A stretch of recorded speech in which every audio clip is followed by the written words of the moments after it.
There are sweet moments that you witness sometimes that you never forget. This devoted dog was lying on a grave and would not stop sobbing. Your heart will bleed when you learn the explanation. Welcome to USA Stories channel. Do not forget to subscribe and activate the bell button to receive all new updates. Now let's go to the story. Gladys instilled a passion of animals in her household. She loved dogs and wolves, and she instilled this passion in her children and grandkids as well. People who purchase and breed wolf dogs and then don't know how to manage or care for them are a major problem in many regions. Due to their unique demands, most shelters are unable to care for the large number of abandoned wolf dogs that result from this. The majority of these canines or wolves have also experienced abuse. If they feel like they are misbehaving, people often assume they can punish them severely until they submit. But in actuality, a complete wolf or even a wolf dog would never behave in the same way as a typical dog. The amount of wolf DNA that comprises the animal's genetic makeup has a significant impact. Their propensity to follow instinct rather than training increases with the number of wolves in the mix. However, there is still a market for these puppies, so breeders continue to produce them, exacerbating the issue. It is a never-ending loop. People attempt to obtain them even in locations where it is against the law to possess them. Even with capable individuals, the wolves or wolf dogs become so traumatized that they cannot be placed in a new home. First, they must undergo rehabilitation. Gladys and her grandkids entered the picture at that point. A few of the cousins established an animal rescue center where a wide variety of animals, including wolves and wolf dogs, could be adopted. Giving these unique dogs a home was not enough, though. Initially, they sought to assist in their rehabilitation. Subsequently, they wanted to provide them a goal. Yet, it would not be simple. They began working with wolf dogs that they had rescued. After giving them some time and attention, they would frequently begin to trust and engage with others. In order to demonstrate to their handlers that they were completely trustworthy, some of these dogs would even kiss their faces on special occasions. Additionally, they wanted to give them a purpose, and they realized how to accomplish this by drawing on the life experience of Sarah, one of their cousins. Although Sarah had a lot of issues of her own, she loved animals just as they did. She was dealing with severe trauma and post-traumatic stress disorder as a result of the incident. This showed up as physical sickness and worry.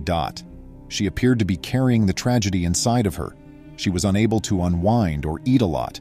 She refused to eat anything at all because she was frightened of being ill. She was ultimately compelled to seek treatment since it was making her quite sick.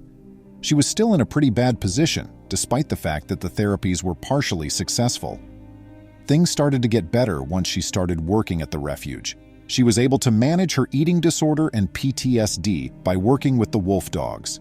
It was as though she put her problems outside while she was in the enclosure with the wolf dogs. She saw a lot of herself in these meetings, and she was totally concentrated on the creatures in front of her. She observed that the wolf dogs shared her anger toward people. She recognized that they needed a lot of love and a second chance because they were just as afraid as she was. She learned to treat herself with greater grace and patience, just as she would have treated these creatures.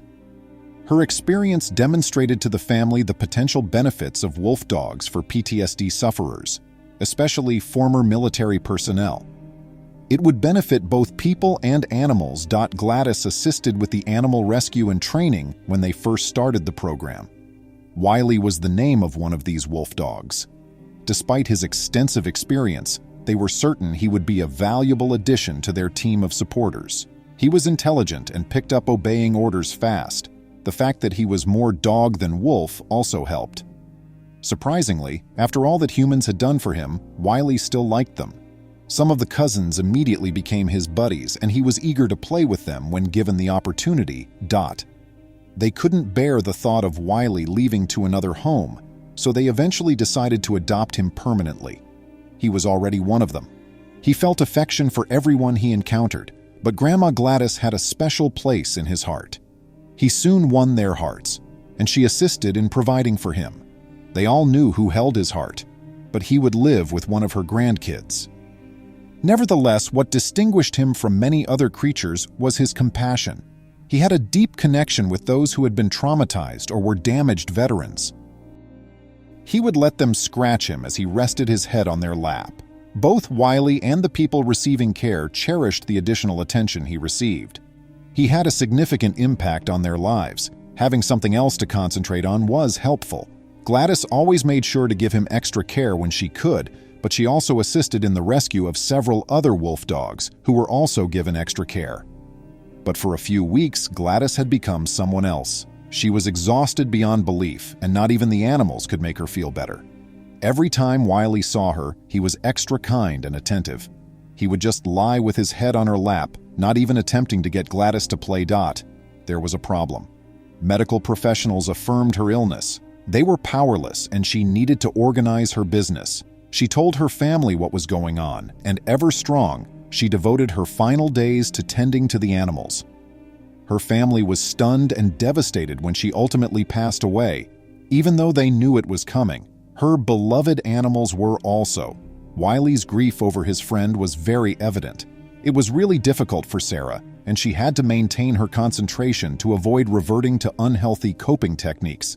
She wanted to make sure they paid the greatest tribute to their grandma, but she also couldn't afford to become ill again. Dot was a lovely service. Her closest dog was permitted to attend the burial, and a large number of people showed their affection for her. Wiley waited to say farewell to the one who had shown him fresh affection while standing apart from Sarah. However, with so many people in the area, neither Wiley nor Sarah could proceed without experiencing a panic attack. They needed to remain apart. The family all went to see the gravestone after it was finally placed, a day they had been waiting for. Wiley was part of that family, so that's what he did. He went with them. What he did when they arrived was devastating and absolutely out of control. Wiley didn't know which cemetery was hers, even though no one pointed it out to him. The only sounds coming from him were what could only be characterized as screams as he lay down. The realization that his favorite person was missing and not coming back made him seem to be hyperventilating. Sarah started recording a video because she wanted to demonstrate to others the depth of compassion a dog may possess. Wiley never made these noises before, despite what several people in the comments section said, saying that he was doing a reverse sneeze. Sarah was certain that he was shedding tears and expressing how much he missed Gladys Dot. They made an effort to comfort him and were heard to remark, "We miss her too." We miss her too. Though incredibly painful, it helped the family know they weren't the only ones going through a difficult time. It's impossible to ignore the total heartbreak. He was in mourning, on his face when watching the video. They pledged to take care of Wiley in a way that would have pleased Gladys and to provide him with a happy home for the remainder of his days. In order to provide even more wolves and wolf dogs with a secure place to call home, Sarah and her fiancé are now building a second refuge. It's safe to assume that Gladys would be pleased with the job her grandkids have accomplished. Do you believe that wolves can be kept as pets by people? I appreciate you seeing. Come back soon for more amazing and motivational stories. Please remember to subscribe to our channel, give us a thumbs up, and turn on the notification bell so you won't miss any of our videos. If you enjoyed the tale, the next video that plays on your screen will probably move you too.